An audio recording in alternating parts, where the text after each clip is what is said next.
Hello everyone, my name is Laura Gilmore. I'm a PhD candidate at the University of Alberta in Canada and an artistic self-advocate. STEM stands for Science, Technology, Engineering, and Math. And this presentation will introduce you to both sexuality and autism on campus and my journey into a STEM career. This presentation will provide an overview of issues surrounding sexuality and autism on campus and an introduction to more focused presentations on narrower topics within this area. Please watch and enjoy, and put any questions for me or suggestions for future presentations in the comments. Most autistic people, like all people, want and desire sexual or romantic relationships. There are some exceptions to this, which I will discuss a bit later in the presentation. For the most part, these relationships are desired, but social communication and filtering barriers make obtaining them difficult. Reciprocal relationships.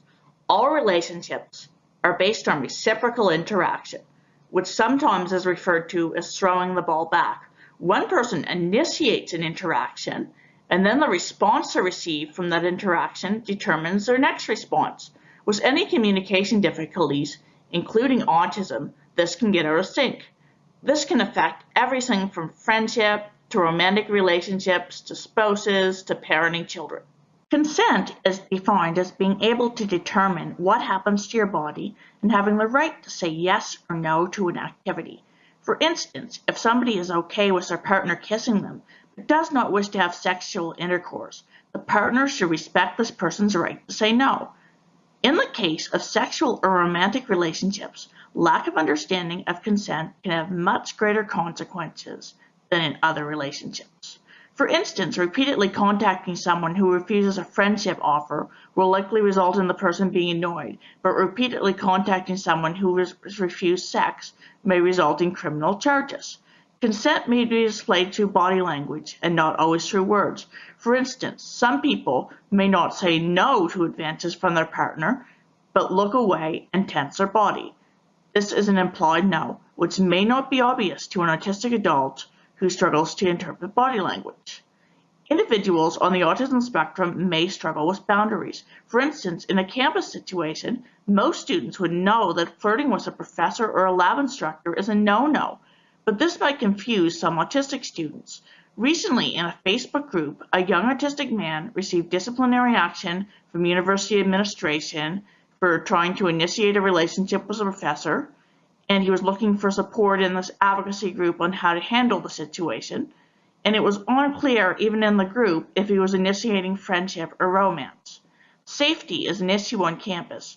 For instance, adults on the spectrum may be away from home for the first time with no curfew, and nobody is telling the young woman that going for a walk at 3 a.m. is a bad idea, or that they shouldn't go into the apartment of somebody they just met.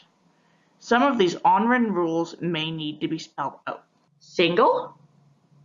Being single can occur for many reasons. Some single people want to be single, and others wish they have a partner. First of all, I'm going to mention asexuality. Some individuals with and without autism, although research suggests a higher incidence among autistic individuals, identify as asexual. These people do not want a sexual partner or a relationship. This is on a spectrum and has varying degrees. For instance, someone may have a very low desire for a relationship but desire it under certain circumstances. Sometimes social and sensory demands make relationships challenging. For people on the spectrum, for instance, they may require downtime to recharge after a busy day, and socialization is not downtime. In addition, some people find touch overwhelming and even painful. For some autistics, they just haven't met somebody compatible and are waiting for the right person. For others, communication barriers make finding and building a relationship with the right person challenging. This slide overlaps with the initial research question that began my STEM career.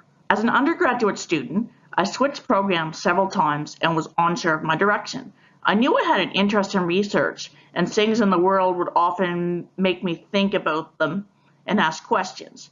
For instance, in my time on autism forums, I noticed a lot of people said they were both autistic and of a sexual minority, such as lesbian, gay, bisexual, or transgender, or otherwise queer LGBTQ acronym, and I began to wonder if there was a relationship. This led to a large online study, a first author publication in a top-tier academic journal, and eventually acceptance to graduate school. My research in this area brought some preliminary answers to my questions, but generated even more questions in the process. My study and follow-up studies to it, including one huge one, which I reference below in the caption, demonstrates that there appears to be increased incidences of LGBTQ individuals on the autism spectrum, but there is still a lot of dispute in the literature over potential causes. In this presentation, I will say that many campuses have safe spaces for LGBTQ students, but are they sensory friendly? One of my autistic friends who I met at a conference said that many pride parades are a sensory overload situation. People who are both LGBTQ and autistic belong to two minority groups and sometimes face double stigma. These safe spaces on campus need to provide support for the students in these situations. Sexual health is important for everyone and is often overlooked. For instance, many schools do not have adequate sex education programs, especially when autistic students have spent time in special education settings. Early in my academic career, I was a study buddy in an autism classroom. Once, I asked the staff if they planned to teach the junior high students sex education when some of the students began asking questions, and the staff said it was best that the parents teach these students. Sadly, the parents often won't either. Some of these students were fully verbal and academically close to grade level and may have been independent as adults. All students with and without autism should know the basics of sexually transmitted infection, STI, and pregnancy prevention. Medical appointments for sexual health may be more challenging for autistic adults with sensory issues. One autistic blogger, who is referenced in the caption below, describes how gynecologists can make their offices more accommodating. One of the most useful things I found in her posts was making patients aware that they were in control and can stop a procedure at any time or ask to take a break if uncomfortable. Thank you for watching this video presentation. If you have any questions or ideas for topics you want me to go into more detail about, please say so in the comments. To all the future students and the parents and educators, a career in STEM can mean many things and is not always a stereotypical engineer, chemist, or programmer. Maybe someday some of these future college or university students watching this may do something like what I'm doing. Follow your dreams and continue to ask questions and realize that with the answers will be more questions.